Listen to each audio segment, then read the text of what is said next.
Have you ever noticed how some people just make you like them almost immediately? It's not because they are the loudest person in the room. It's not because they are incredibly attractive. And it's definitely not because they are trying too hard to impress you. They just make you feel weirdly good when you are around them, like you actually matter. Most people completely miss how this works. We tend to think that social influence is all about being the smartest, most confident, or most charismatic person in the room. And sometimes, sure, that plays a part. But more often than not, people don't actually remember your cleverness. What they remember is how you made them feel about themselves. That's the entire game we are breaking down today. And honestly, this might be one of the most useful ideas in Dale Carnegie's How to Win Friends and Influence People. Because if you get this wrong, people can sense it instantly. But if you get it right, doors just start opening for you. By the end of this video, I am going to give you one highly practical way to do this in your everyday life without sounding fake, needy, or manipulative. Diving into part 2, chapter 6 of the book. Make the other person feel important and do it sincerely. Now, that last part, doing it sincerely, matters way more than people think. Because the cheap, lazy version of this is just flattery. The real version is about perception. It's about actually noticing people. That is the core difference. Beneath this entire chapter, there's a fundamental human truth. Everybody is walking around carrying the quiet hope that they matter a little bit more than they seem. I call this the importance hunger. People will never admit it, but absolutely everyone feels it. Here is where most people completely screw this up. They walk into a conversation or a meeting trying to be impressive. They want to sound sharp, they want to look valuable, and they want to prove themselves.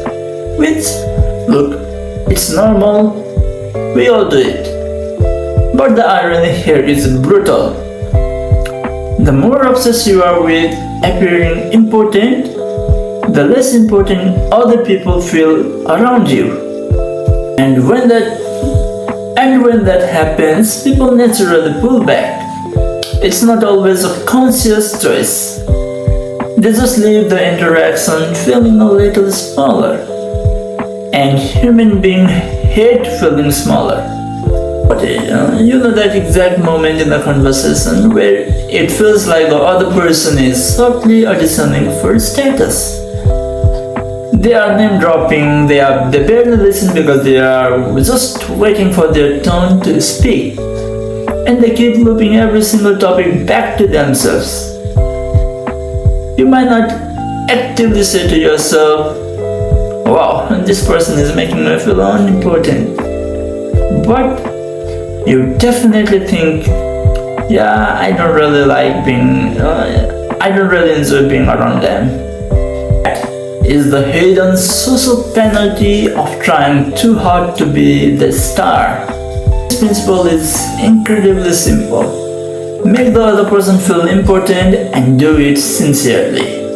Not theoretically, not manipulatively, and definitely not by spraying fake compliments around like cheap or white cologne. Because fake praise has a smell to it. Might not always be able to articulate why a conversation feels off, but they always feel the offness. The real move is much subtler. To reflect back to people that they have value, taste, effort, judgment, or dignity. I like to think of this as status mirrors. You are essentially handling people a small signal that says, I see something in you that is worth noticing. And almost nobody forgets the person who does that for them. Let's talk about the book examples. Let me tell you about some of the book examples. Charles Schwab. One of Carnegie's core argument is that appreciation works because it meets a literal psychological need. According to Charles Schwab, who became one of the greatest business leaders of his era, one of the biggest secrets to his success is incredibly generous with honest appreciation. Not flattery, appreciation. It's something most people learn way too late. Criticism makes people defensive and causes them to shrink. Appreciation makes them expand. Now, one diminishes people, the other enlarges them. So, if you are trying to influence someone, shrinking them is a terrible strategy from my point of view. Because people don't open up when they feel small, they open up when they feel seen. 2. The post office clerk. There's another example in the book that is ridiculously ordinary, which is exactly why I love it. Carnegie talks about walking into a post office and noticing a clerk who looked completely bored out of his mind, just ran by the daily routine. Most people in that situation just treat the clerk like a machine. It's purely transactional.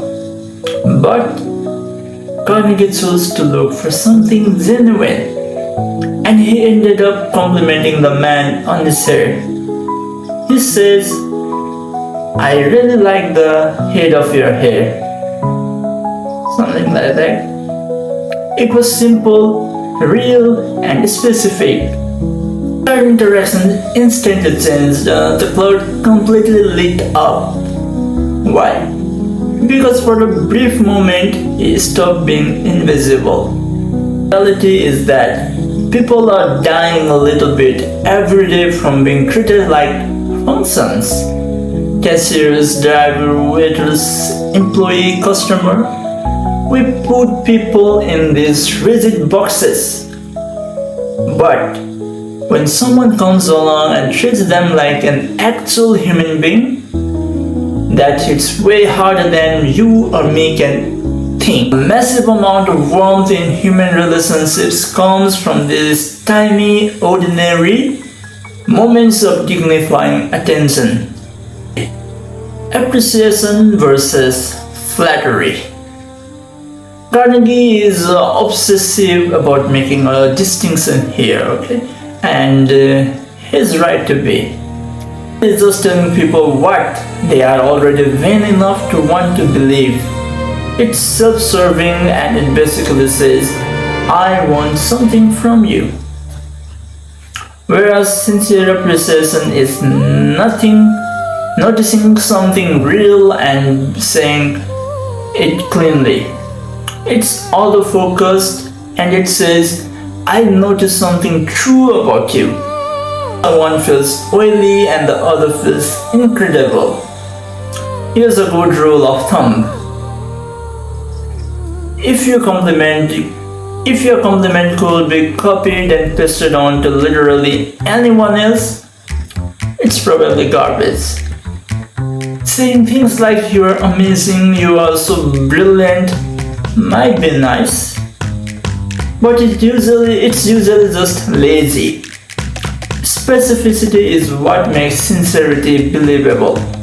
So why does this work so deeply? Because almost everyone you meet feels under-recognized. They don't necessarily feel unloved or rejected. They just feel underseen.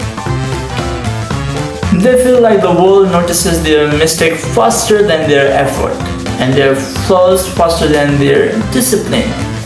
Come along and genuinely highlight something thoughtful, skillful about them. It lands like a drop of water in a desert.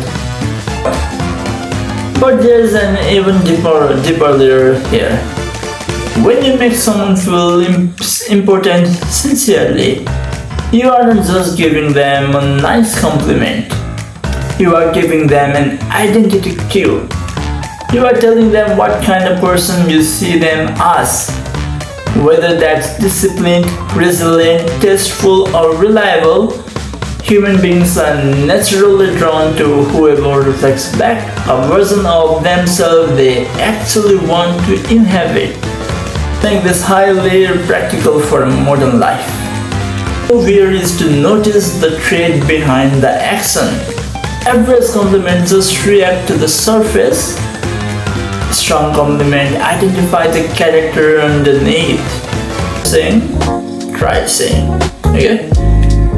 Nice food. You clearly put a lot of effort into this. Most people just throw things away together, but this is great.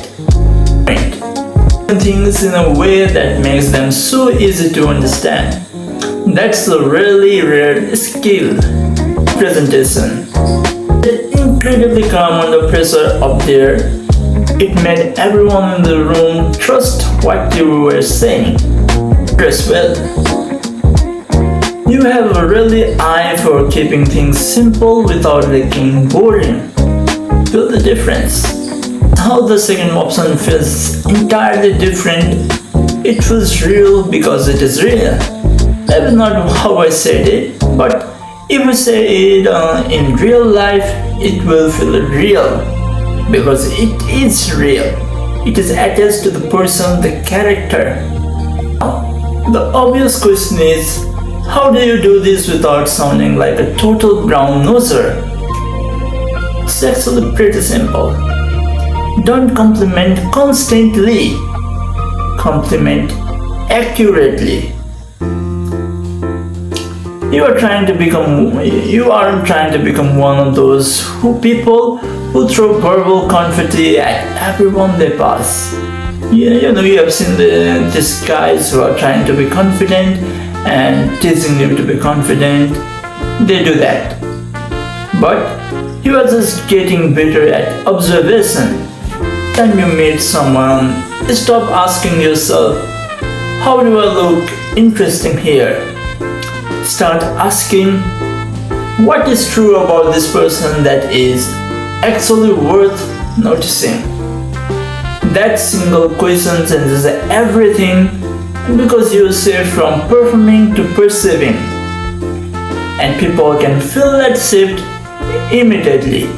Beauty is calm, specific, unforced. It doesn't beg for a reaction. You just say it and move on. That's what makes it elegant. Mistakes to avoid. 1. Overdoing it. Too much praising the obvious. Like if someone is conventionally attractive and you tell them they are attractive, congratulations, you have discovered the weather. Something that isn't so cheap. Flattering upward only. A lot of people are only appreciative to their bosses, powerful figures, or people they want something from, while everyone else gets a cold neutrality. You'll notice that. It reveals that your compliments aren't sincere.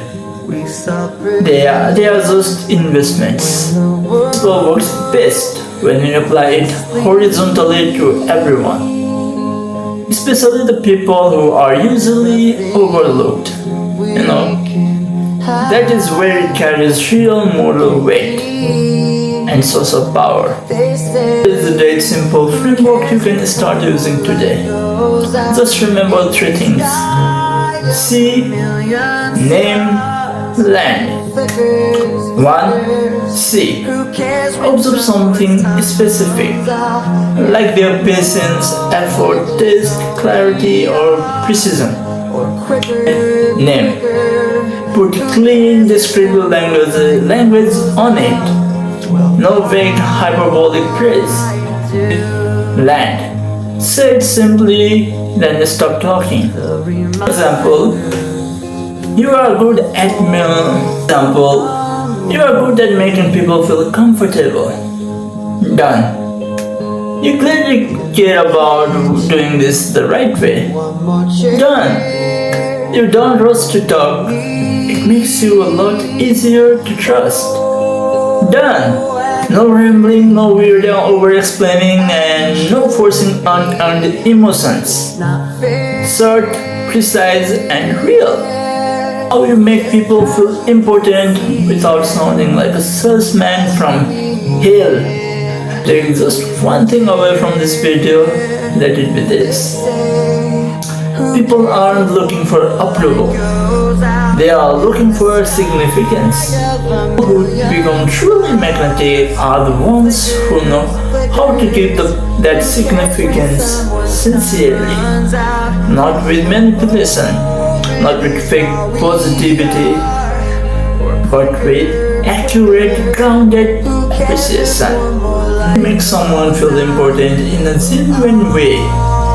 You are giving them something way deeper than politeness. You are giving them dignity, and people will always remember you for that. If this is useful, let me know in the comments, and I'll break down the next chapter in the exact same style. See you in the next one.